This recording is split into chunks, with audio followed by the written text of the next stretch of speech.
Hello, hello, hello. Welcome back to Joe Daddy's Garage. It is Monday, June 12th. June 12th. Yeah, June 12th, 2023. We are past halfway through this year. So, if you're looking for Christmas ideas, message me. I'll give you a list of things. You can start planning ahead and pick up that stuff now while, it may be available or on discount. It'll be mostly car parts. So, yeah, we're halfway through the year. Man, that's yeah, that's in a way that's sad. You think about it. There's a lot of stuff that happens throughout the year, and we mark those days in the calendar, right? So we look at New Year and Easter and Memorial Day, and then what? We have Labor Day and various other things. Of course, the 4th of July, which is coming up. But yeah, we're past halfway. So kudos to all of you for making it to the halfway point. Yay! We're past halfway. As they say, it's all downhill from here, right? Let's hope not. Let's hope it just continues to be a decent year. We don't need any more problems. There's enough problems throughout the world that everybody has to deal with at this point. So anyway, I'm glad you're here. Hope all is well. If you're new to this live stream, we try to stay focused on classic cars, Mustangs, Camaros, Mopars, that sort of thing. Usually from, mid 50s up until mid 70s, maybe upper 70s, somewhere in that range. So if you have any questions you want to bring up or you want some advice or anything like that, and feel free to ask a question. We encourage everybody to get involved, and I'll try to help you out if I can. If I can't, there's a chat box over there on the side that usually has a great group of people in there who have lots of information, and they're happy to share as well. So I think we've solved quite a few problems over the past couple years, help people out resolving issues they've had, and this is a good thing. This is kind of why I still like to do this. I end up sitting here for usually at least an hour, and I'm just kind of talking to myself for most of the time, and it's always good to have the interactions and have everybody involved. So by all means, I encourage you to be part of the program. Let's see who's here tonight. Right off the top is Rick Gain. You aren't the only one to miss the power tour. It's been a long day. Let's have fun tonight. Yes. Yeah, that is the subject matter. I did post that. I missed the Hot Rod Power Tour. Unfortunately, oh, by the way, Rick, there's your bell. Unfortunately, the power tour started right down the road from us, not 20 minutes away. But you have to have time to go do these things, and that's a commodity. That's a precious commodity anymore. So when there's stuff to do, it's hard to stop and say, well, you know what? I'm going to go check out all these cool cars. I did have some invitations, let's say, to help out with the power tour, and it would have been like directing traffic and that sort of thing. That might have been fun to a point, but I don't know if I want to stand outside all day waving a flag and tell people where to park. It would be fun to see the cars and that sort of thing, but again, standing out in the weather and just getting beat up with the sun. But yeah, missed the power tour. I wouldn't mind doing it sometime. I do have a friend I have probably more than one friend who's doing the power tour this year. One guy, he put together a Ford Courier pickup or a Mazda pickup truck. He put a 289 in it. I think a 289, maybe a 302, one or the other. And he hadn't even driven the thing. He got it ready to go, and he said he was leaving out this morning and really didn't have any miles on this build. So hopefully everything goes well for him. Let's see who else is here. Jerry from the Money Pit in Middle Tennessee. Evening to all. Nice cool day. Got some work done on my newly purchased car trailer. More to do. Thumbs up for Barry and the channel. Thank you, Jerry. And Jerry says, I agree with Barry. Let's talk about classic cars. Yes. I mean, what else is there? That's the most important thing in life right now. The Dawn. Greetings all. Don't forget to give a thumbs up, like. Best way to spend a Monday night. Thank you, Dawn. Dave Tyson. Good evening all from hot Minnesota. I had to think there for a minute. I'm like, min. Yeah, okay, Minnesota. Let's see. Wait a minute. Why is that not popping up? Here we go. Evan's Garage. Evening all. Hope you're doing well. Glad to hear, Evan. Dawn's Manufactory. Greetings, everyone, from the Clear Blue skies of 87 degrees PDX. Glad to hear, Dawn. I did watch some of your video of the paint gun stuff you were talking about with the air bubbles and this spatter, effect that you could have from that. That was some good information. I think we all take it for granted whenever we have a tool, whatever that tool is. It could be a air grinder, it could be a ratchet, it could be anything. We take it for granted that it's going to function properly. And there are many times where there could be a problem with that tool and you don't really think about it. I know I had a problem with my DeVilbiss gun, and it was doing something similar to what you were talking about, the kind of sputtering. And I'd forgotten that I had taken the cap off, and I ended up dropping the cap, and it distorted the shape of it. And so I tried to put it back on, and I got it part of the way on, and completely forgot about it. I just left it sit, and I went to do other things. I pulled that gun out, getting ready to spray with it. I was going to spray clear coat, and all of a sudden it was just doing all kinds of crazy stuff. And by default, I blamed it on, I think, the water separator or the regulator, one of the two. And so I ended up swapping things out, and it wasn't working right. I thought, what is wrong? And then I realized that little tip is out of shape. It's not round anymore.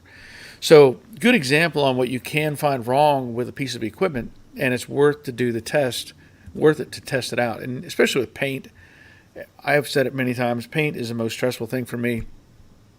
And the problem you pointed out with air getting into the spray ahead of time or causing a flutter, very, very frustrating. So good observation on that. I didn't get to watch the whole thing, but I did watch some of it. If I didn't give you a bell, you get a bell. There's another bell. Robert checking in. Evening all. I one day escape from summer today. 104 degrees from Friday onwards. Well, I don't envy you. I don't. Dave Britton, good evening all from very rainy southern Ontario. Well, maybe that's a good thing, right? I know that they rumor has it somehow they managed to set half of Canada on fire.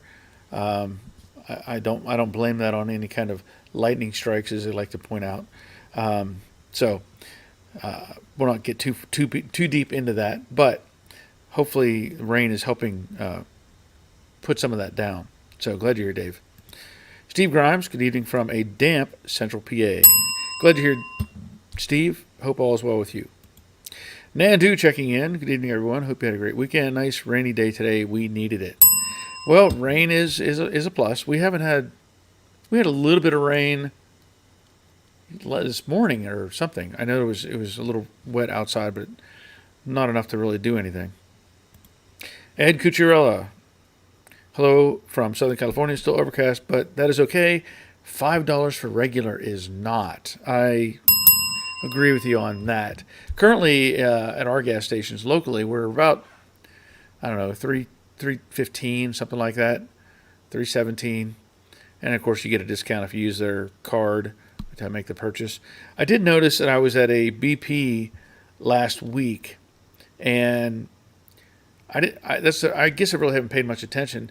They actually had an ethanol pump or ethanol-free pump, and I hadn't really seen that very often. And it was, I think, $3.99 a gallon for the ethanol-free stuff. So it's worth it if you can afford it. But $5 for regular, that's not good. Jerry checking in. Howdy, Barry. Howdy, y'all. Have a good chat. That's the plan. We'll see if it works out. Bob Shoemaker, evening all from a little rainy Oklahoma.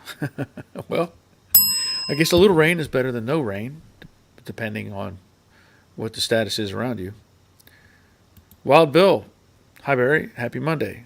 Glad you're here, Bill. Give you a bell. Rick says, technically, we have not reached the halfway point until the end of June. You know what? You're right. I jumped the gun on that. Yeah. You're right. Okay, so no bells to anybody. Nobody gets any kind of praise for making it halfway through the year.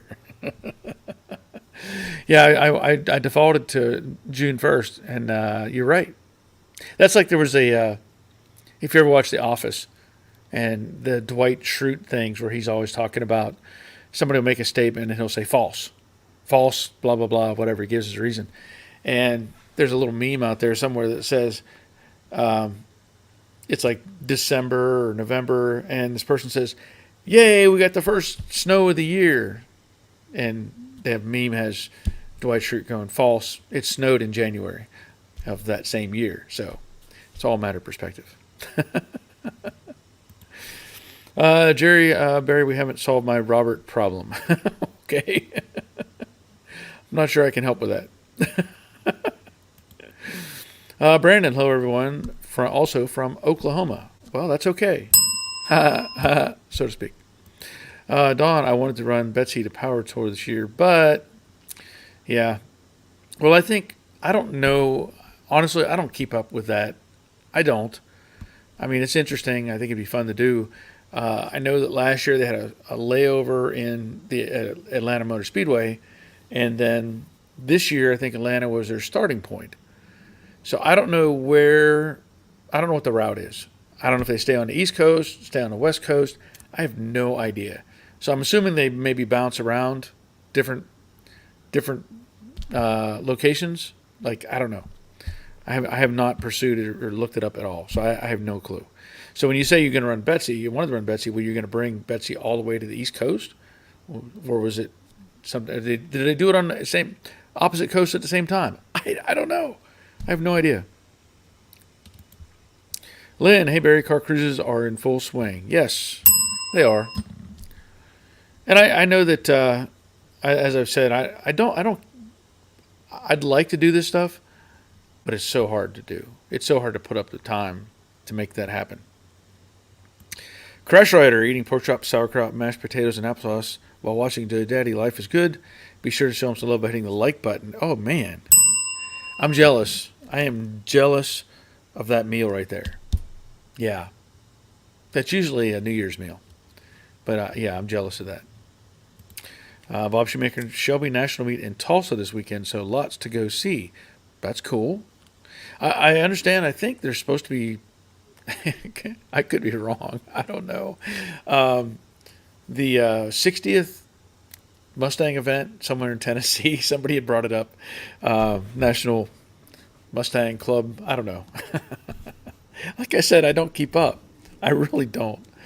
I didn't realize till by accident that they were running the 24 hours of Le Mans. I mean, that's an interesting thing because you go back to the Ford versus Ferrari thing, and that's what struck my interest. And it just happened to be on whatever channel. I was scanning through some channels, and it said, Le Mans. And I was, oh, yeah, that looks okay. Clicked on that. And then I also saw that there was some update that NASCAR had entered a car in the 24-hour Le Mans. And apparently the GTA class, whatever they are, they set the pace on that. Like, they qualify like 3 seconds faster than any other GT car, which is pretty darn impressive. And then I read that they had problems with the brakes. They had to do a pit stop to change all the brakes.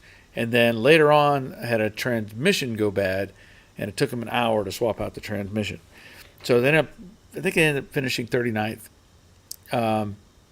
when by all means they should have, had they not had these problems, they would have won the GT class. So that's about all I know. I don't know. There's expensive cars running around a track. Let's see. Dave Rittenberry, when you had the body shop, what was your main bread and butter work back then? Hey, that's a good question. It was collision work. It was. We did some restoration work, but we didn't take advantage of that like we should have.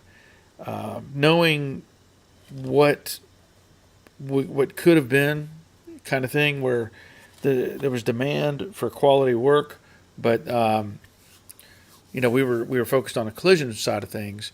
That was mostly where we made revenue.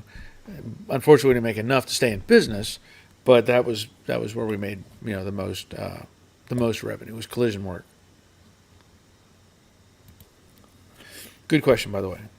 Terry Keithley, I got overlooked. Terry, where? Wait a minute. I don't see you, Terry. I don't see you. That's the first comment that I see from Terry. I don't know what it is.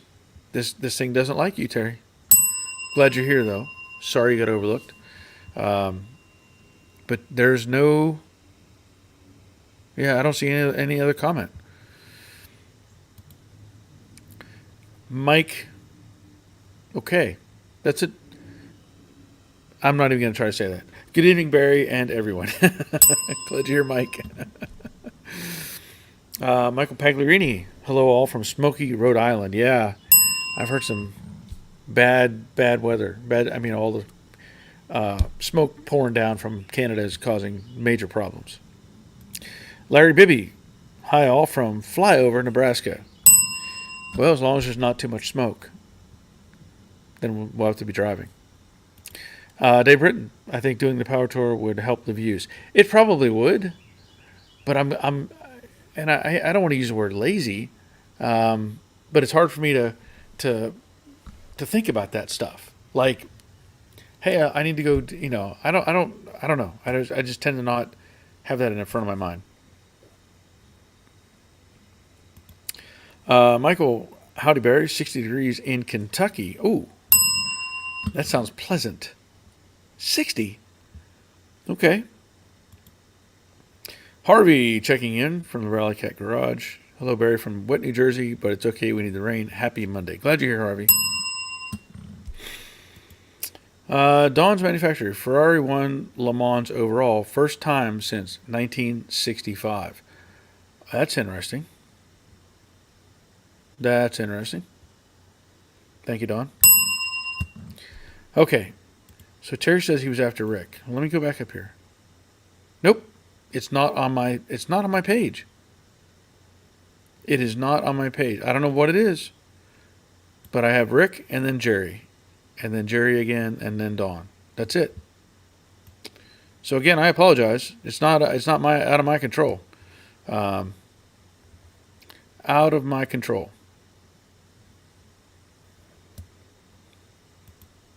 Dawn says Terry's number 4 comment. Yeah, it's not. Believe me, I try to keep up with everybody on here. So I know it's happened before with Terry, and I don't know what it is. So, sorry. Rick, how did you divide your time between Delta and the body shop? Oh my, let me tell you, that was crazy. It was crazy. I was working Friday, Saturday, Sunday, 12-hour shifts at Delta.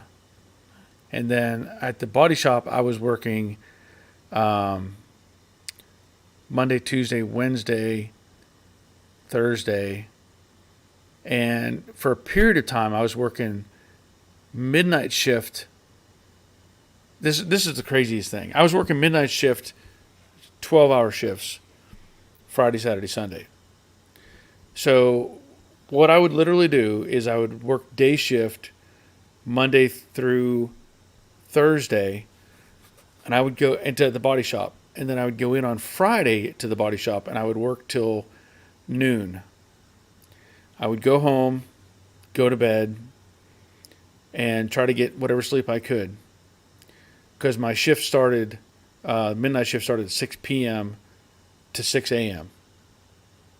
So I would get as much sleep as I could, and go to work at 6 in the morning. 6 at night to 6 in the morning. And then half the time I would come home, and I would also be working on stuff out here after that shift. I might put in 3 or 4 hours and then get to bed. It was pretty hectic. And then I went back to day shift, midnight shift. And so I was working Monday through Thursday at the body shop, and then Friday, Saturday, Sunday at Delta. And then I had to work every third Monday. I had to work a 12-hour shift to make up my time. So I was like nonstop. It was just nonstop. And then I would come home and come home from the body shop and be right out here working on my grandfather's Model A or whatever, because I was trying to get all that stuff done at the same time. So a lot of those earlier videos, like if you look at the green Mustang and the light blue Mustang, that was all while I was working both jobs basically full time. Yeah. So good question. Don't remind me how bad that was. Harvey, bread and butter for us was late model collision work, medium hits on domestic vehicles with looser tolerances. Yeah, yeah. Robert, we both see his comments too. Guess StreamYard doesn't like him. I don't know. I mean, I make it a point to identify everybody. Now, let me go. I don't know if it'll let me see it on, because I also pull it up on the on YouTube to so if I need to make some adjustments during the stream, because we've had clowns on here before, and I've had to change it to where it was only for subscribers, but I can't go all the way up into that. Yeah, I can't pull that up any higher, so I can't go all the way up and see where it started. So sorry. Terry says that's okay, blame it on JB. Yes. Yeah. Let's go, Brandon. Yep. Mike. Hey, Barry, just got my 67 back from the paint shop. It's complete restoration. Just curious, where do you typically start when reassembling your projects? Any tips? Okay, so that's kind of a broad question, because I don't know where you're at on the actual thing. Like, did you send them the car with no engine, no transmission, or was it a drivable car? That kind of thing. So I can look at it a couple different ways. If you're looking at it from just a shell, a painted shell, I would simply start with putting the engine and transmission in. But prior to that, let's back up just a step. Now again, I don't know the status of the car. So let's say you had a raw painted shell, like Robert has. His car doesn't have anything in it. You want to look at things that are going to interfere with assembly. So let's say you do all your brake lines. You got your firewall, get your brake hard lines in place, get your master cylinder in place, your proportioning valve if you have one, all that sort of thing. Get all those hard lines in place, rubber grommets, all those things to make sure that they're out of the way whenever it comes time to drop the engine and tranny in. From there, again, depending on what your status is, let's say you have the suspension already under it, I'm assuming. Drop the engine and transmission in, get that bolted in, get the headers on, get all that stuff locked down, all the mechanical stuff you can, get all that in place and make sure it's, functional. From there, it's a matter of whether you want to work on the interior. If you've got to run wiring, that's another scenario. You got to take care of that. I usually do the interior last. Like, I want to get everything else done. I want to get the exterior done. And part of that reason is if I have a problem, I don't want to have to take something back out. So if you don't have the interior in, you can run all your wiring and get a look at it, make sure everything's functional, get your lights in place, all those sort of things, and then start to put interior stuff in, get the headliner in, all that, and kind of work your way down. So there's different scenarios. I've done cars where it was a running, driving car, and so we didn't have to deal with the engine and transmission or the wiring. Did all the shell work, painted it, all the exterior stuff, and then reassembled the whole interior. So, it's kind of an open question, let's say. Let's see. Good question, though. Thank you, Mike. The Dawn, I'll blame it on the same types of people that started the Canadian fires.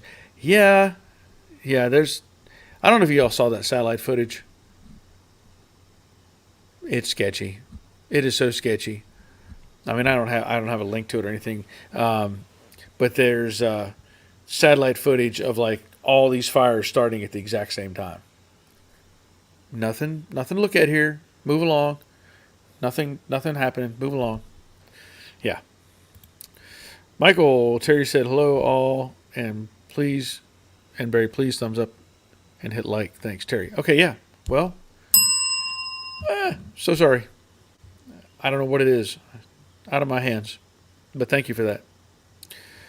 Terry says 5 gallons of lacquer thinner, $70 for gun cleaning.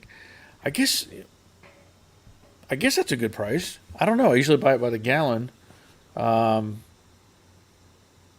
don't know what it normally. It's like probably $15 a gallon, something like that. So that's probably a good price. I don't know. Whoops, Dave Britton. Our government would hide it from us. Yeah. Well, like I said, satellite footage is out there of all those fires starting at the exact same time. Just doesn't happen that way. Just like all the other stuff in these food processing plants and chicken farms and all that stuff just happen to be burning down. Just so happens. Just out of the blue, look, another chicken farm blew up. Huh. How did that happen? Oh, it must have been lightning. Yeah. Or a plane crashes into them. Figure that out. Look up how many planes have crashed into food processing plants. Accidental, of course. Don't get me started. Michael, Evan's Garage, the name of that rust converter is Zion Lab Red. Whoa. Did I miss a question? Wait a minute. Did I miss something from Evan? Is it just like cutting out certain people out of the loop here? Because I don't know what that question is. The name of the rust converter, Zion Lab Red. Okay. Maybe I'm missing some more. Let's see here. I don't see it. Okay. Jerry, I'm having my Shelby GT500 Mustang repainted. Repaint is not cheap. The car is a national class champion. Hopefully, this helps me to a national championship.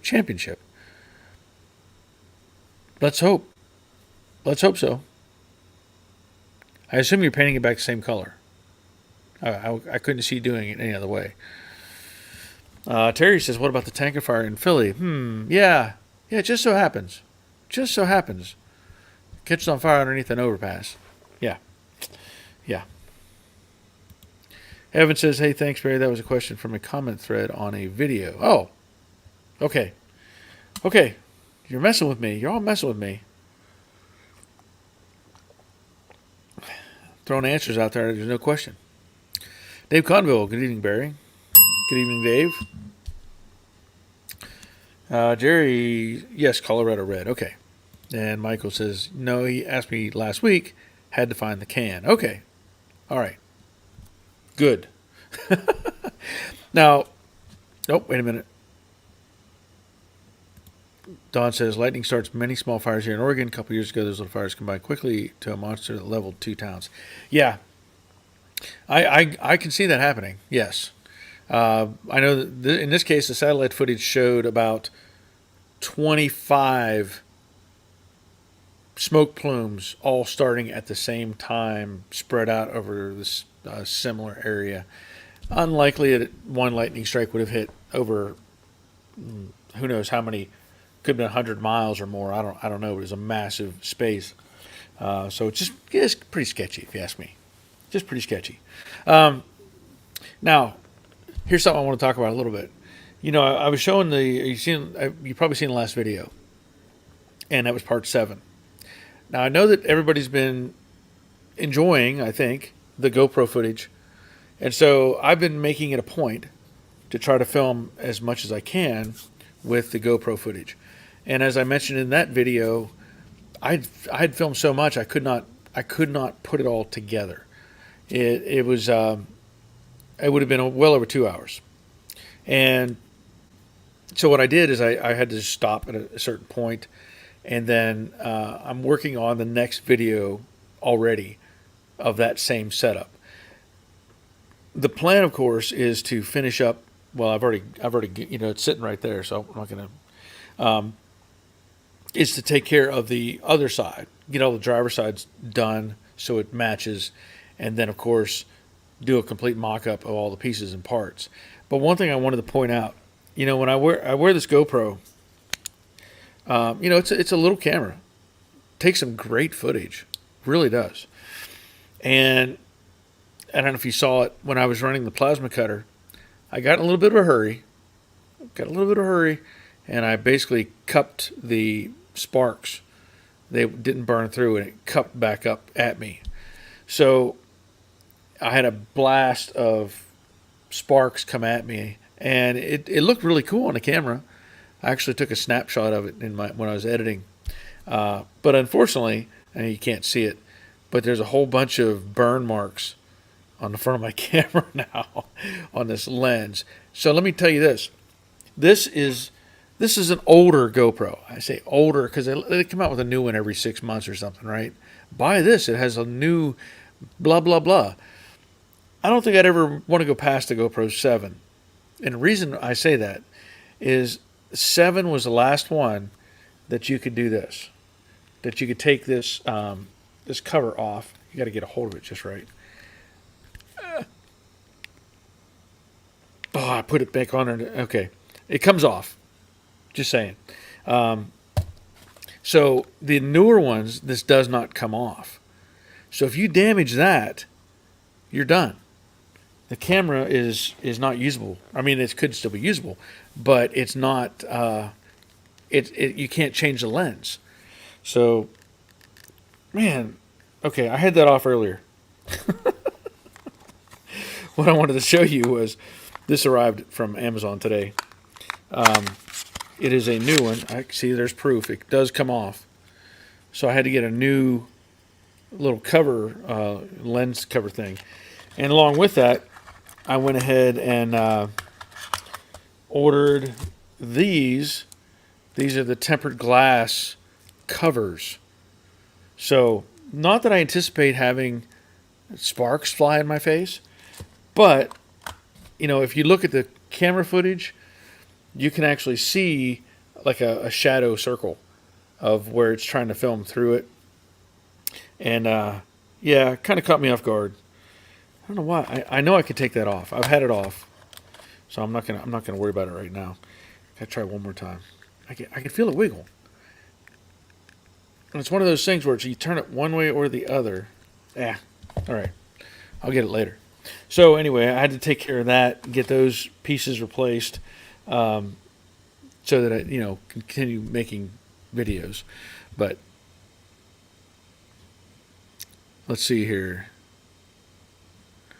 Hold on just a second. Ray says, yes, look truly suspicious with those fires. Yes, I agree 100%. Derek Pro. Hi, Barry, everyone. Hope all is well. Glad you're here, Derek. Hope everything is well down under. Down under. Michael. Hey, Barry, there's a feature on your chat, something like show all comments or show the most relevant. You have to change that, you think, by default or something like that. Look. Yeah, that's on the StreamYard, that isn't really an option. It puts everything in chronological order. It just as they come up, it goes through it. We've had this problem before, and I don't know what. It's done it with Terry at least once before, to where it has just bypassed him, and I don't even know it. And I've gone back and looked at other stuff, and it's like, well, it's not there. So I don't know if it's a glitch in the system, but yeah. It is what it is. There's really no variables that I can do to change that. I can highlight something. I could put user in timeout or something like that, but I really can't adjust the comments. Ray Buckman, you had a good video this past weekend, Barry. Learned a lot. Got a lead on some great tools. Yes. Well, use the links. Use the links in the descriptions. If there's an Amazon link down below, use it. Derek Pro, love the video of the car collection. Does that guy own them all? Yes. That is Rick Schmidt. He is the owner of National Parts Depot. Yeah, he owns all those cars. Except for one. except for one. He said that I believe it was the Shelby GT 500 or whatever, the teal one with with the 69 with the extended nose, that Shelby. He said he was storing that for a friend. So yeah, but otherwise, those are all the cars, at least of what he has. He may have others. I don't know. I really don't know if he has other cars or not. And there was more out front, actually, in the like the customer service area. There was some up front.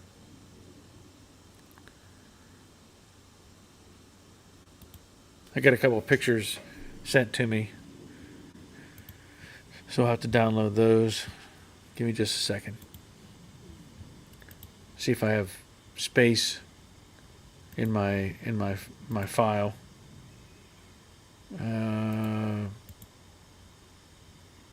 Get rid of one more, and I can download. Okay.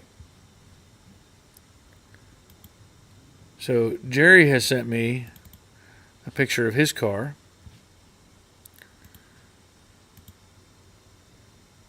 That looks cool. That does look cool. Okay, I'm going to have to fix... It looks like we have a clown showing up. So, it's going to subscribers only. Goodbye. Okay.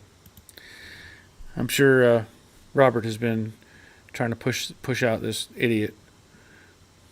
So, yep.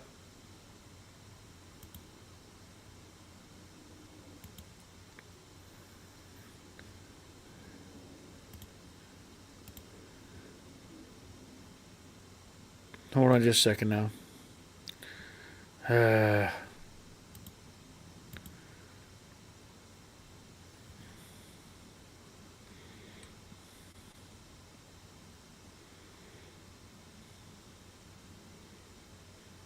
Okay. Okay. So,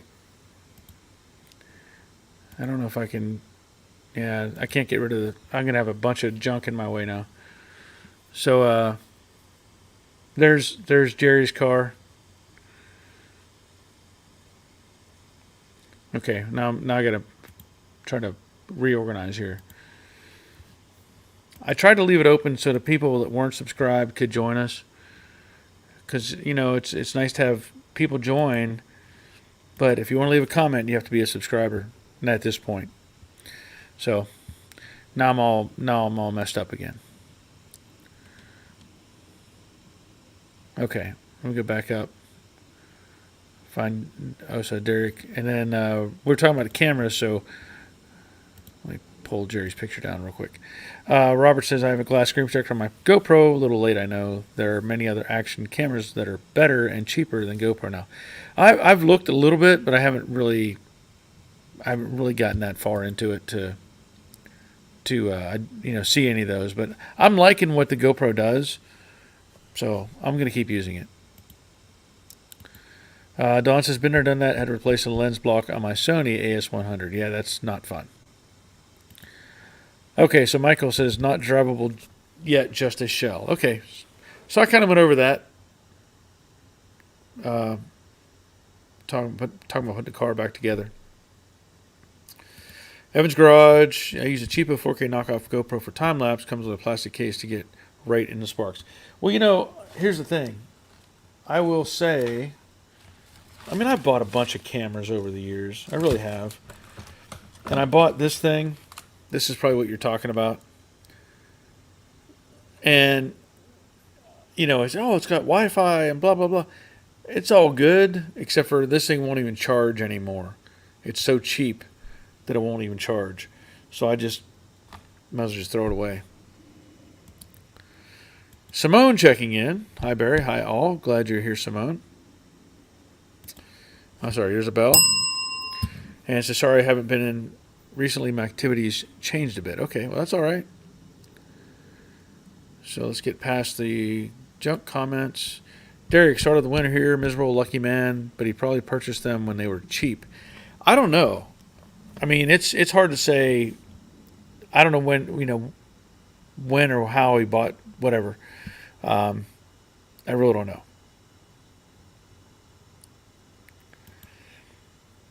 And Simone says, nice Mustang. Yeah, talking about Jerry's Mustang. So let me pull that up one more time. Yeah, that is nice. I like it. Okay. Now I had some other pictures sent by Ed. Let me see if I can pull those up. So that is a 53, 54 Studebaker, but that is like it's not. I can't tell if it's a four door or not. It looks like a four door. And the thing is, I really like these cars as a two door. Even the sedan is okay. I like the two door hardtop because it's just so much cleaner looking. When I go to the roof line on this, it just feels a bit awkward. Unfortunately, it just looks like it should never have been made into a four door car, in my opinion. But still, that's a sharp car. It's well done.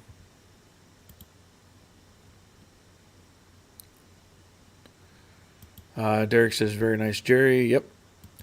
Robert says, spam bot kept blocking but kept coming back. Yeah, I changed it now, so it should be good to go.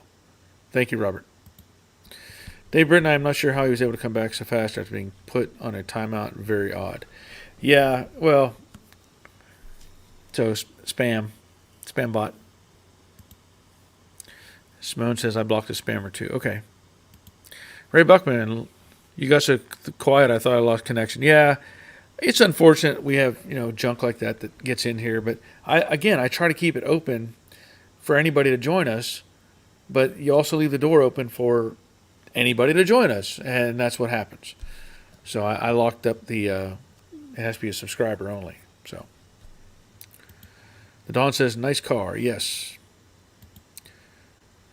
Simone and Robert saying hi. Let's see. Robert says, DJI and Insta360 make good cameras, but that aren't buggy like the GoPros are. Yeah, I've the DJI. I still have my little DJI Osmo. I love this little camera, and they've come out with at least a second generation, maybe a third.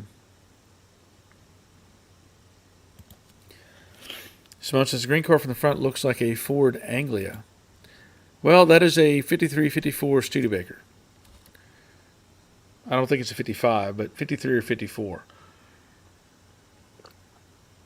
55 had a different nose on it. It had more like a catfish kind of mouth shape on the front. So a bit different.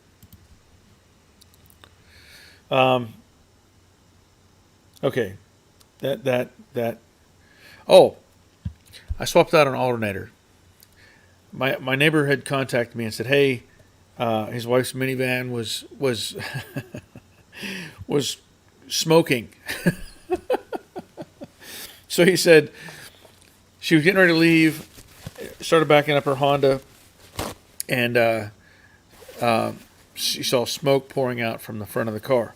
So he asked me to he thought it was the alternator. He asked me to change out the alternator. Let me show you the alternator that I took off. Just hang on a second. We look at these things, and you always want to go, like you look at a new alternator, and it has fresh castings and everything. Look at this. I'm not surprised that it was smoking. There's got to be something when there's oil all over this thing. So yeah, swapped out the alternator, and lo and behold, it doesn't smoke anymore, which is a big plus. And I didn't have any leftover parts, so I made a comment to my neighbor. I said, "Yeah," I said, the everything works and there's no extra parts." So Robert said, "I think that one let the magic pixies out." Yeah, that one was definitely in trouble. So I still have I'm going to be putting brakes on it. Got to do the front rotors and pads for them. and so get that taken care of as well. There's always stuff to do. As much as I'm doing this, the car stuff in here, the Mustang or whatever, there's always secondary things that I'm doing as well.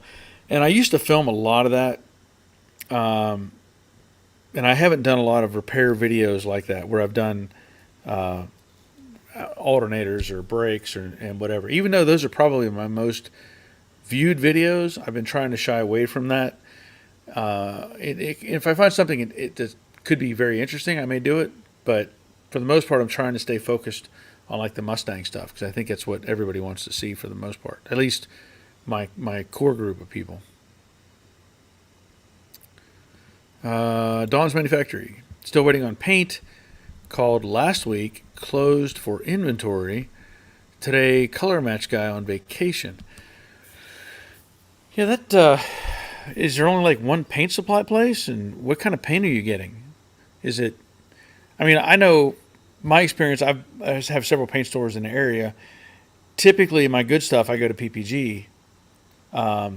If I'm doing like that Honda that I did, the little Honda Civic, I'm not going to put PPG paint on it. I'll get whatever the random body shop supply place is and get that paint sprayed on. So I don't want to waste money on the good money on the mediocre car. Doyle, Joe Daddy's Garage. We treat your car like a baby when it's old enough to smoke. Simone, since I was last year, I replaced the rubber engine mounts on the Cortina and found the prop shaft mount was out of whack. Rubber squeal. Okay. Well, that's a good thing. I'm glad you're getting things straightened out on it. And now my middle muffler rattles. Have you checked the bearings? You got to check the bearings on your muffler. That's always important. If those bearings are bad, you got to replace them. That's one of the things that everybody overlooks is the muffler bearings. It's bad enough when people have low blinker fluid, but the muffler bearings, that's critical. So make sure you check that.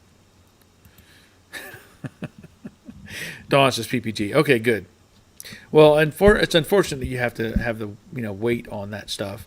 Hopefully they get it taken care of for you, because I know you want to get it painted and get it finished. And as much as that matters, still take your time, get it right, because you don't want to do it again. And I think you've resolved a bunch of problems. Someone says the muffler is beaten up. And speed bumps. Yeah, the speed bumps, you're not supposed to hit them at speed, just so you know. You're actually supposed to slow down for those. So if you're hitting them at speed, that's counterproductive. That'll never work. That'll definitely knock the bearings right out of that muffler. So, as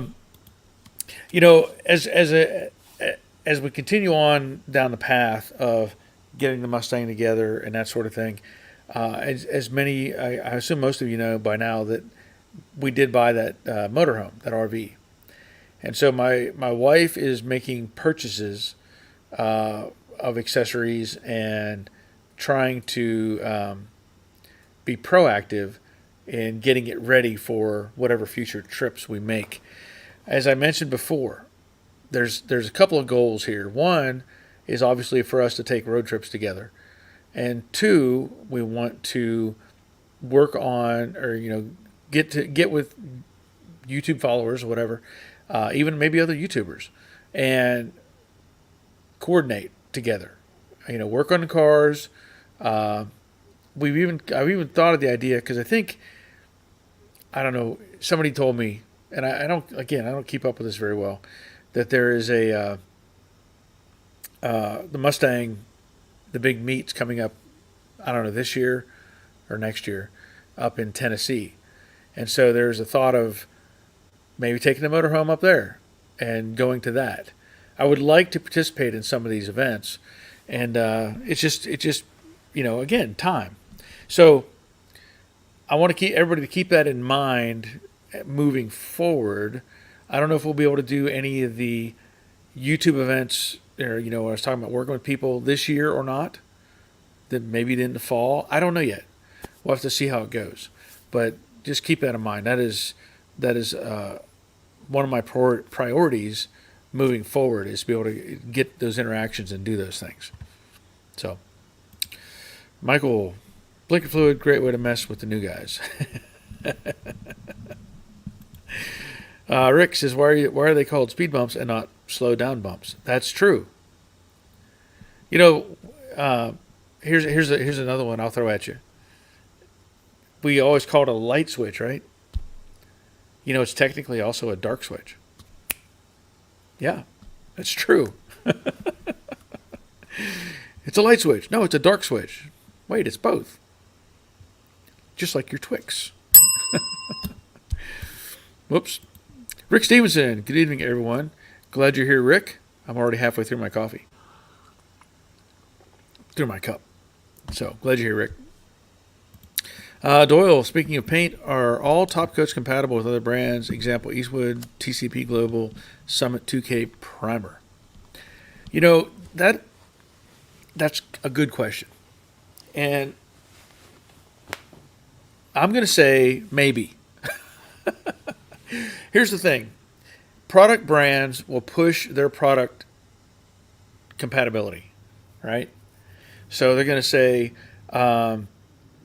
if you use PPG, PPG, all that stuff, right? If you use TCP Global or if you use whatever. I don't look at it that way necessarily. The idea that there's some sort of magic mixed in that will make one not work with the other is kind of silly to me. Yes, there's chemicals. There's tolerances and there's time limits. When you spray this stuff, you have to let it evaporate, let it gas off, sort of thing, right? So there may be some conflict if you were, let's say you sprayed something and then you follow it up too soon with another product line and there's an interaction. So you could have a problem there. I've used Summit brand epoxy and I sprayed on top of it with other products.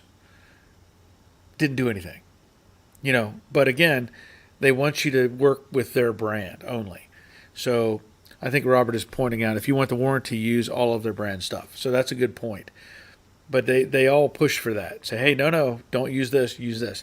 I know, like, and not that it's necessarily a product brand difference, but like the thinner that I use.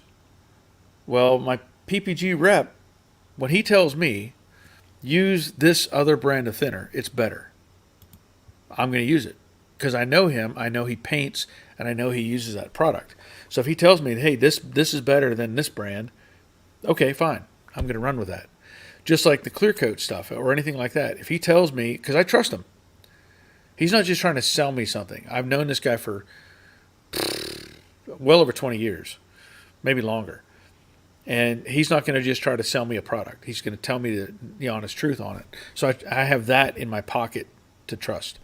But yeah, everybody wants you to use their own brands, their own brand stuff. So I know that,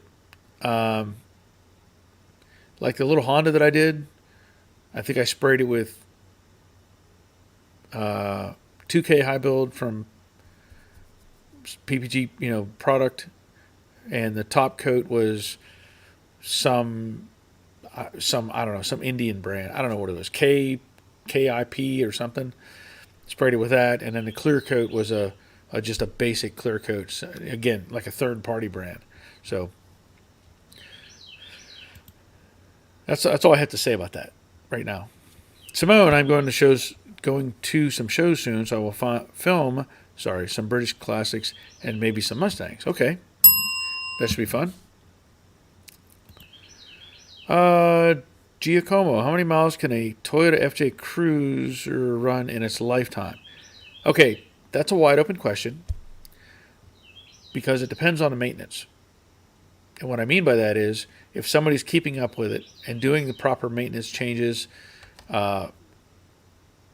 doing tune-ups, changing filters, all that sort of thing, I would say you could, in my opinion now, I could see 300,000 miles out of it. I really could. but it has to be maintained. If there's a break in that chain or that cycle at some point and it's not done properly, you kind of limit that sort of thing. So just keep that in mind. Maintenance is key to almost anything surviving. That's why heavy equipment and trucks and trailers and all that sort of thing. That's why they'll pull the wheels off, repack the bearings, make sure everything's tight, snug it up if it has to, and greasing fittings and all those different things that have to take place as a routine maintenance schedule. It's kind of like an example, the aircraft industry. Okay, they have things called letter checks, and that is a certain number of hours. They pull that plane off and they say, let's check this, make sure everything's good, and this is that letter code. So they do that, and they do it at their timely intervals. I'll just give you some real world example on that. If you're familiar with any airplanes at all, you hear like the 777 or 747 or 57 or MD-11 or MD-88, whatever, all the range of aircraft.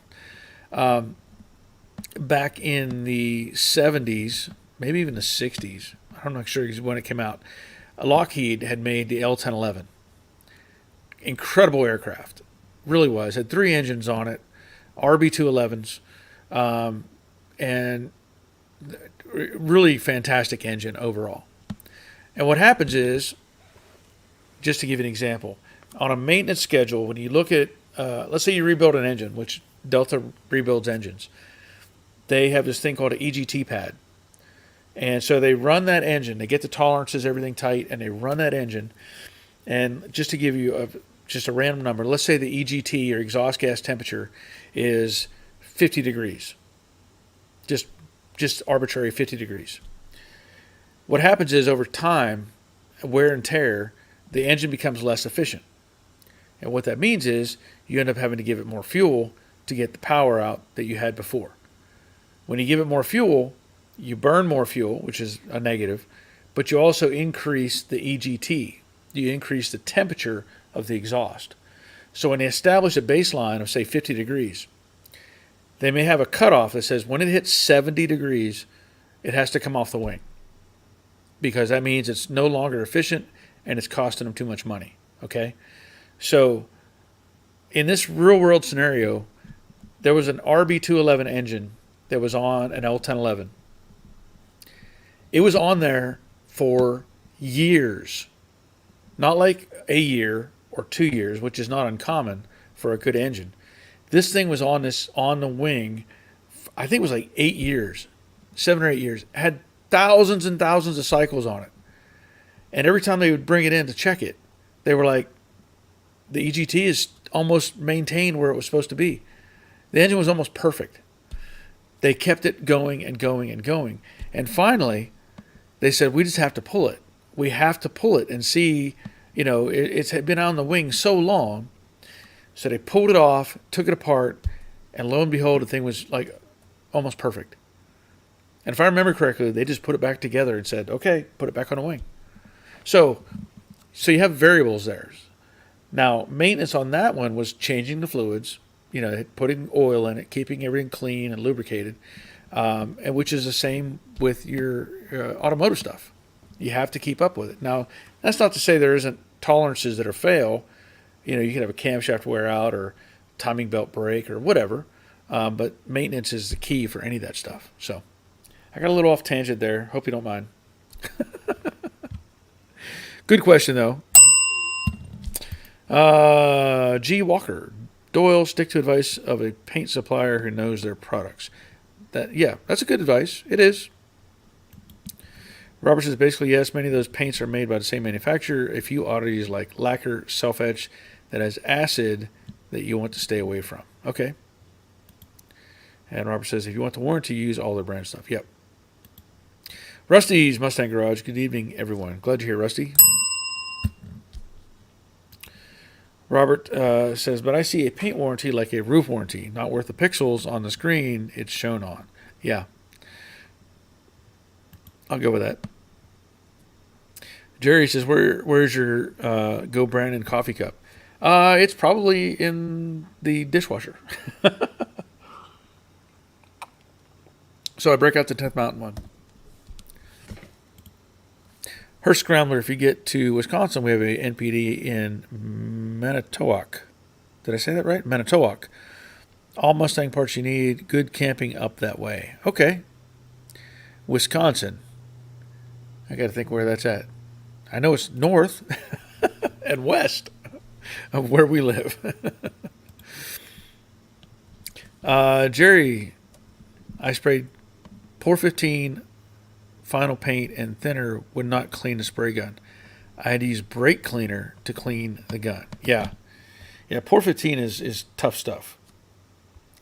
It is definitely tough stuff. Dominic, lacquer thinner is what you want for cleaning the gun. Brake clean works, but it is more expensive in the long run. Yes. Give you a bell.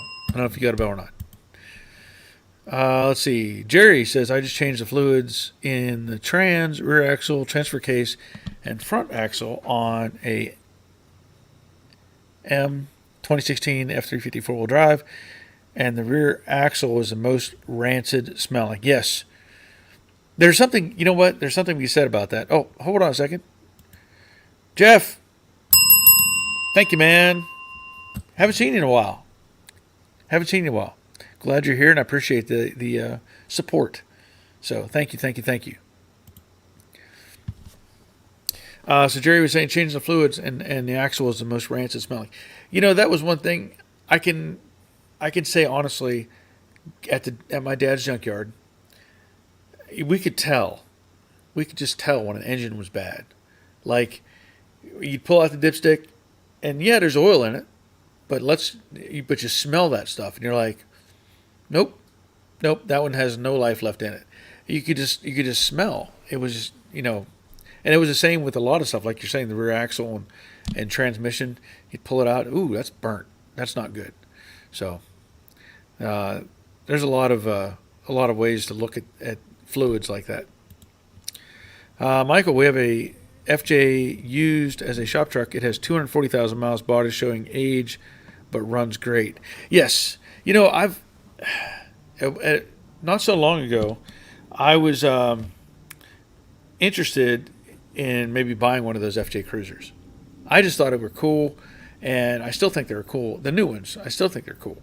But I have too many things as it is. Jerry says at 67,000 miles for the fluid change. Yeah.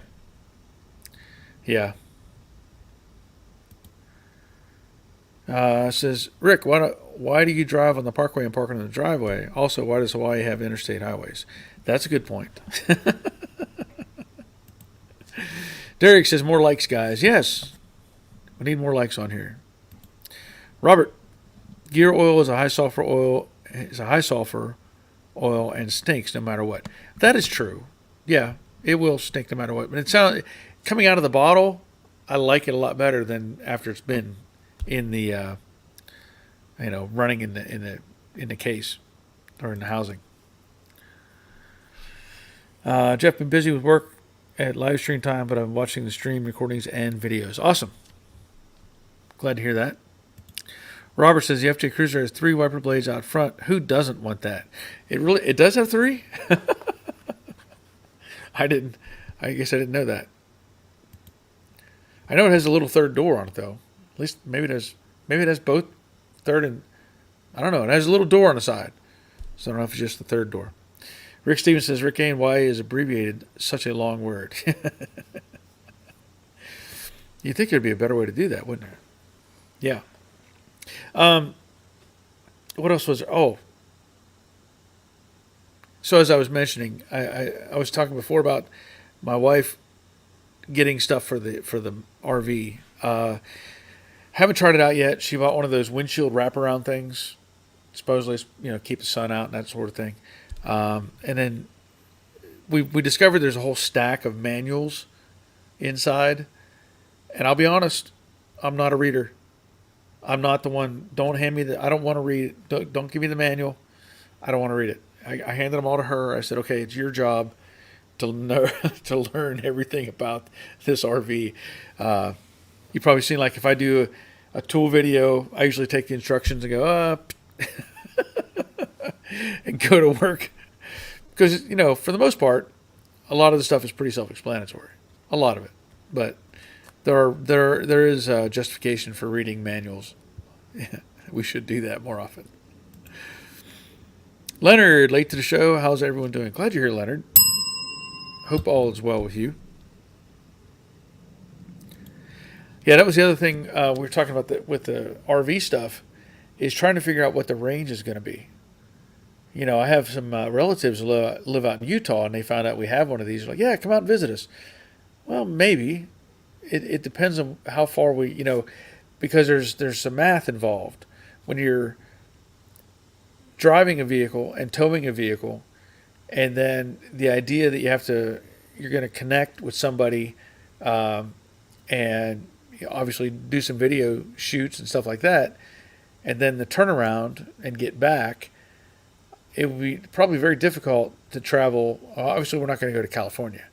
I mean, who wants to go to California? It's a nice place to visit, but I'm not going to live there. But, we have to figure out what the range is going to be on the excursions. But yeah, we want to make sure we take advantage of that and be able to see parts of the country we haven't seen before. We don't want to make the same trip over and over again, basically the same location. So I guess we'll have to do the thing where you have the little stickers you put on and say, yeah, I was here, I was there, all those different things, right? Michael says, the new stuff smells like grapes. Talking about gear oil? I guess I haven't made that connection. Robert says, yeah, toss me the camera and let me figure it out. Yeah, that's pretty much how it goes. Well, I mean, that's what I did to Robert, actually, since he... So that's a reality. That's a fact. Whenever we were picking up the motorhome, we had the camera to set up in the windshield, and I had experimented with it a little bit here in the garage, and so I did not have time to hook it up in the vehicle and drive around with it. So basically, while we're finishing the tour of the RV after making all the closing deal, I handed the box to Robert. I said, "Okay, here, as a navigator, it's your job to figure out how this works." But he did a good job. And we had to figure out too, the way that camera works. It records multiple ways. It seemed like a waste of time to me, but it records like 20-second bursts, but also 3 minutes. And not only 3 minutes it's 3 minutes per camera. So it's like just a ton of segments. What I have to learn how to do, and I'm not sure how I can make this work yet, because when you make a video, like the GoPro will say GH 0043096, whatever, and the next series will be 4409. Like it'll say 43096, 43097, 43098, but then it flips to like a whole nother level and to say 44096, 44097. Well, that's all well and good for their way they program it, but when it comes time to like edit and stuff, I don't know which one's which. I mean, I can look at the numbers, and sometimes they're even out of order, which is weird. But like the little dash cam, there was it just does the same sequence. So let's just say 1001, 1002, 1003, and it'll have an A, and then the other view from that camera will be the B, and the third one will be the C, but it doesn't tell you anything else. And it's not meant to. So the difficulty I'm going to have is, let's say, I had to find footage of Robert and I talking about things, and like I wanted to show us crossing the state line of Florida into Georgia. I had no idea. It's almost like I should have made a mental note. Hey, it was 7 o'clock whenever we crossed that state line, and that way I would know in the time schedule of the recordings. Okay, about 7 o'clock is where I need to find that. But instead, I had to look at road signs. So I'm watching the videos, going, okay, nope, okay, oh, there says something Georgia, or rest area next stop, and I had to like narrow it down to figure out where that was. So it's going to take some learning on my side of things to get that to get it all looking good. Derek's just got to go, guys. Keep up the great work, Barry. Enjoy the motorhome. Thank you, Derek. Glad you were here. Dawn says you'll appreciate those manuals on appliance electrical water systems problems start. Yeah, you're right about that, and that's why I look at my wife and I say, "What do we do?" I'm just driving, but I do need to look that stuff up. Michael Pagliarini says, "Sorry, new differential fluid." Okay. Smells like grapes. I'll go with that. Rick, did your wife purchase a cat bed to put in the RV? No, not a cat bed specifically. I'm sure there'll be something. I'm more worried about. Well, I'm not worried about. How do I put this? I'm more excited about the dog riding with us, our little Chihuahua. He's got to get used to the traveling aspect of it. So that'll be a interesting. He's done a few trips with us, maybe an hour or so, and usually he starts to get sick about an hour into the trip. But yeah, he'll have his own little bed for sure. And the cat can just figure it out. Probably being a cat carrier. Rick, in Barry's defense, he did have to drive. Well, that is a valid point. Yes. Yeah, that is a valid point. Jerry, the money pit. I have a Ford 6.7 diesel and get about 15 on the highway, no trailer. Pulling a 15,000 pound trailer, I get about 8 to 10 miles depending on the quality of the diesel. My speed is about 65. Yeah. Yeah, we were when we were driving it, we started off being safe, let's say 55 miles an hour in the motorhome, just to get a feel for it and get comfortable with it. Eventually, we did hit 65 and 70 in certain points, but obviously, when you're pushing a giant brick through the air, you can go faster, but you also keep pushing that pedal down to make it happen and burn a lot more fuel. So I just have to maybe relax a little bit on being in a hurry on that sort of thing. Of course, towing the car will be a difference too. Ray Buckman, especially the sewer system, you don't want to be trying to drain it with improper hoses, like in RV. Oh, yeah. You definitely have to pay attention to what you're doing. Evan, got to run. Good car support group chat. Thanks, Barry. Cheers, everyone. Glad you're here, Evan. Robert, I should have brought a robe and hooked up the hose to the RV and did my cousin Eddie impersonation in the morning. Yeah, that would have been good.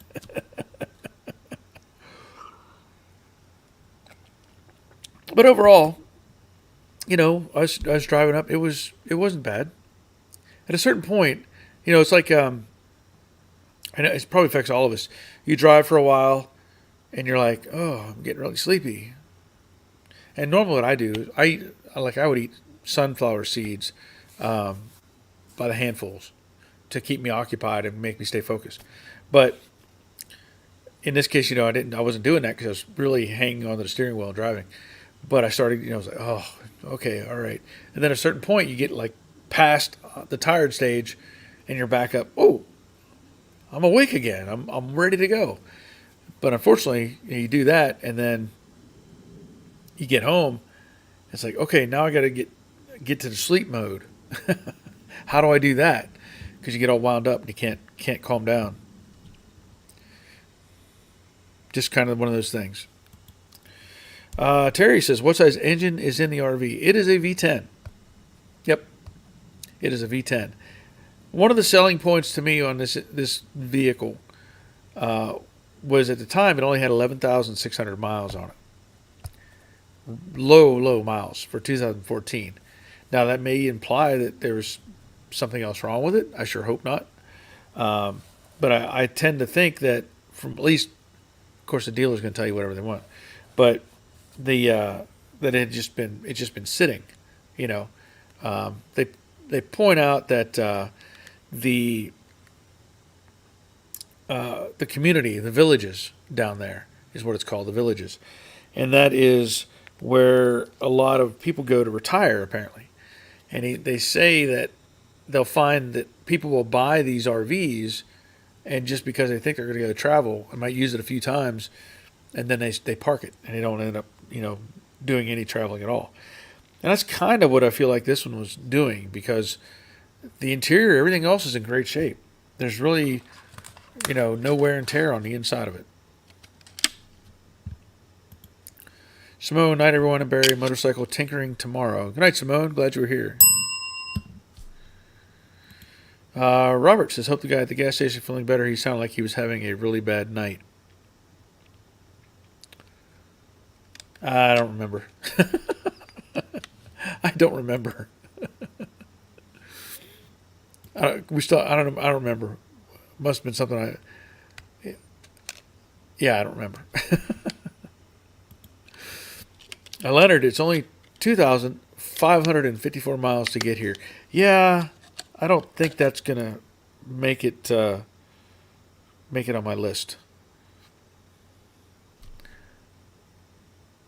Oh, okay. The one guy that was puking his guts out. Yes.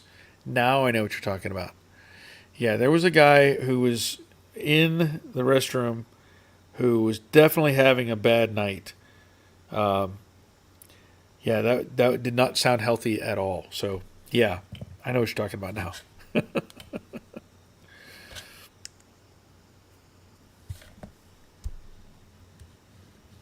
Let's see. Terry says, is it a Born Free? As far as the brand, it's not a Born Free. I'm not sure what I'm not even familiar with that brand. This one is an Itasca, which is made by Winnebago. So it's an Itasca Impulse. Let me get all the numbers right. Itasca Impulse Silver 26 QP. I think is what all the numbers together. 26 QP. And you would think that means something, but it really doesn't. 26 isn't relative to anything. Like, normally you think, 26, that's like the length. No, it's not the length. In fact, if you punch in those numbers, it's going to come up and tell you that it's 31 feet long. That's not the length. The length is 27 feet 11 inches. So 26 QP is just a model number. It doesn't even relate to any kind of length or anything. And the Itasca is the same as like a Mini Winnie, one of those, however you say it. But it was just another way for Winnebago to have another brand they could put out. But it is a Winnebago camper. Okay, Doyle, make sure to check the roof once a year and a sealant putty on seams for cracks. Yes.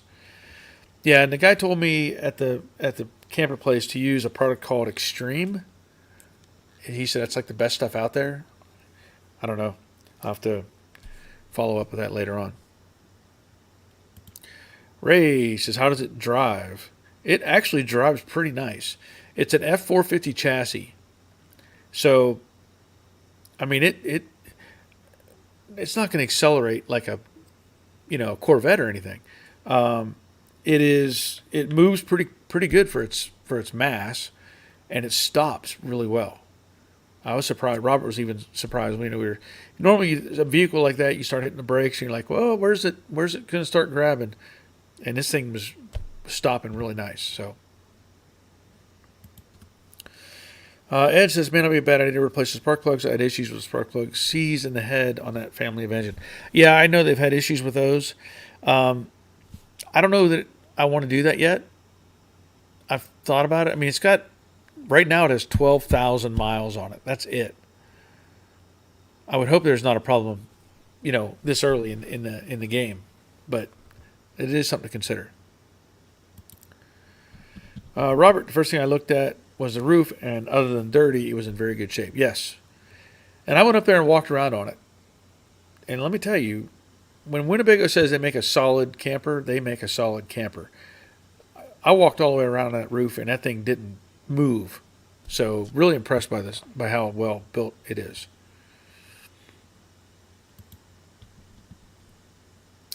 Paul, Born Free from the 70s were awesome. Okay, I'll take your word for it. I'm not sure exactly what model that is, but Rick is saying like the M60 from Stripes. That was the GMC thing, right? Yeah, that's what Robert says. He wants an old GMC motorhome to build. That's the thing too. You know, you find something like that. Those things are really, really getting popular. Let's say people are buying them up and redoing them. Leonard says try pulling 80,000 for the first time. You talking about 80,000 pounds? Yeah, I'm not going to try that. Not going to try that.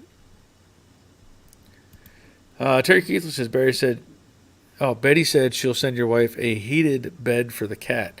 Oh, yeah. I'm not going to go there. I think the cat can do pretty well with a blanket. Jerry's 27 square feet of living space. Yeah, I don't know. You're saying that's what the 26 means? The 26 QP? Or is that you're saying 270 square feet of living space? That sounds maybe a little more reasonable. But yeah, the motorhome. What's cool about it? There's a few things that are cool about it, but there's features that I like about it. But the biggest one is it has a giant trunk space in the back. I mean, you could probably put 7 or 8 bodies in there if you wanted to, with room left over. I mean, there's that much room in the back space. So carrying stuff with us won't be a problem. Tools or whatever that I end up, bringing with me. But there's a ton of room in there. It has 2 doors, one on the side, one on the back.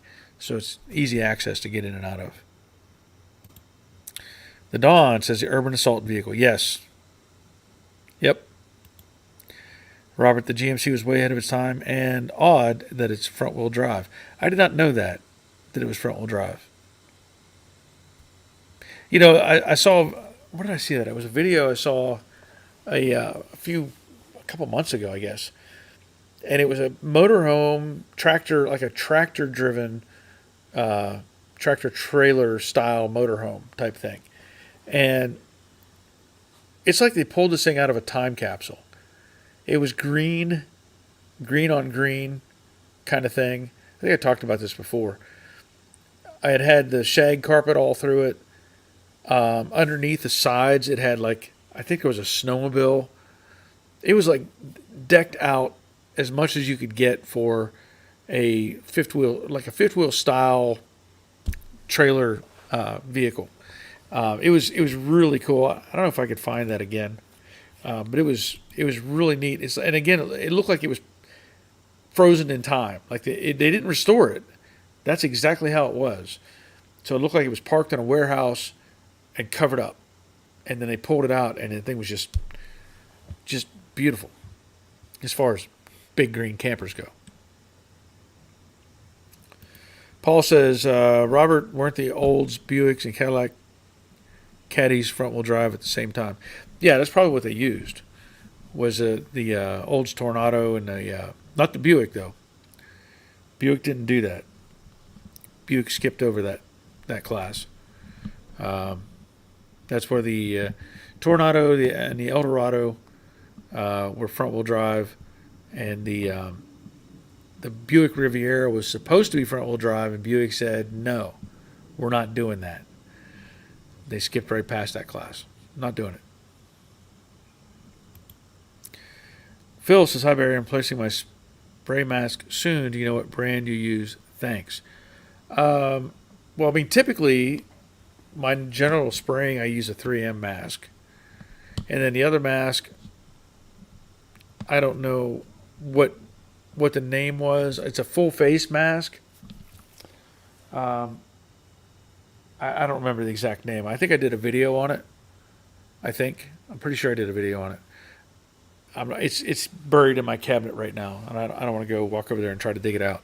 Um, but the yeah, I'm pretty sure I did a video on it. So maybe you'll see that.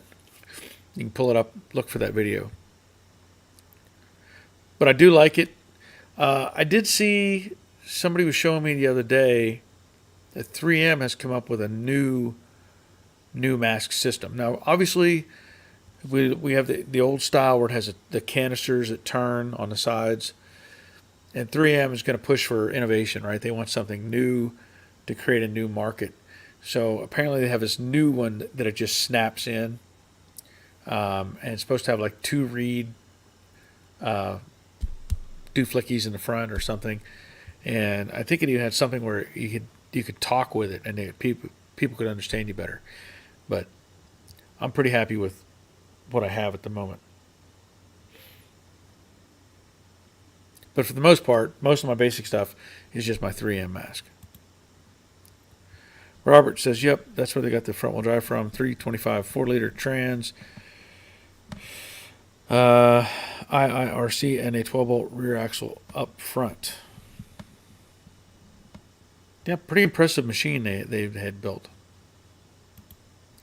Ray Buckman Buick said, "Nope, we weren't doing it. Just saw a video on it." Yeah. Ray Buckman says, "Oh yeah, it was your video, Barry." I've talked about it before because I had that '68 Riviera. Another one of those that I sold. I don't mind selling it. Oh, that's the other thing I want to talk about. I'm not sure yet what the status is going to be. A friend of mine who is a real wheeler dealer. He's a trader, buyers, whatever. Um, he sent me some pictures a couple days ago, and he said, "Hey, how much it's worth?" And I went, I looked at his pictures, and I gave him a rough estimate of what I thought it was worth. Um, I told him less than $7,000, but it was a decent looking car, and he messaged me back and he said, "Oh, it's from California. Uh, looks like no rust," which I don't know if he knows exactly what to look for. He said, "Looks like no rust, and V8 automatic." Anyway, he picked this car up for like $4,500. I was like, "You've got to be kidding me! Where did you find this car?" And he said somehow his son found it, and uh, anyway, I hope to go see it soon and get some eyes on it and get an idea of what it really needs. I know he was suggesting that we could collaborate on it and maybe paint it, repaint it because the clear coat's coming off of it, and then sell it. But I need to see it in person to see what the condition is ahead of time. That was the other thing. Paul says, "When did Buick go with that drive system?" Yeah, they didn't. Yeah, I don't think Buick ever made not a front wheel drive V8 like the Tornado and Eldorado. They said nope, their cars are going to be rear wheel drive. That's it. They went against the system. That's why when I was looking at the Riviera, the way that the gap between the back of the engine and the firewall is pretty big because it shares the same frame basically as the Eldorado and Tornado. But they said no, we're not putting a front wheel drive in this car. Dawn says Betsy tows a 1948 Higgins trailer. Wow, that's cool. That's cool. Yeah.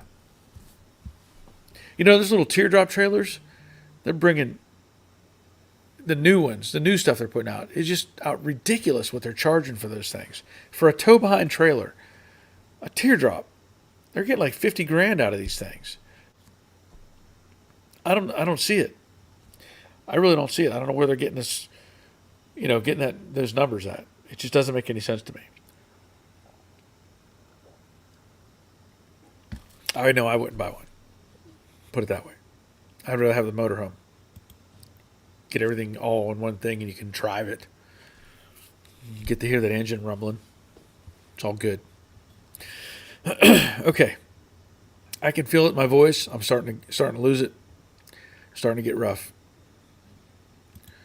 Ray Buckman says I did a quick Google. Buick didn't go front wheel drive until 79 in the Riviera. There you go. Thank you, Ray. Yeah. Dave Tyson had a newer Riv front wheel drive V6. Yep. Yeah. Those cars don't count. Okay. Yeah, I can feel my voice is going. So I'm going to have to call it a night. I plan to be back here next Monday. And that'll put us on, the 19th of June. So not quite halfway like I suspected earlier, but we're getting close. We're getting close. So I want to thank you all for being here. Thank you for watching the videos and leaving comments and all that stuff. It all helps tremendously.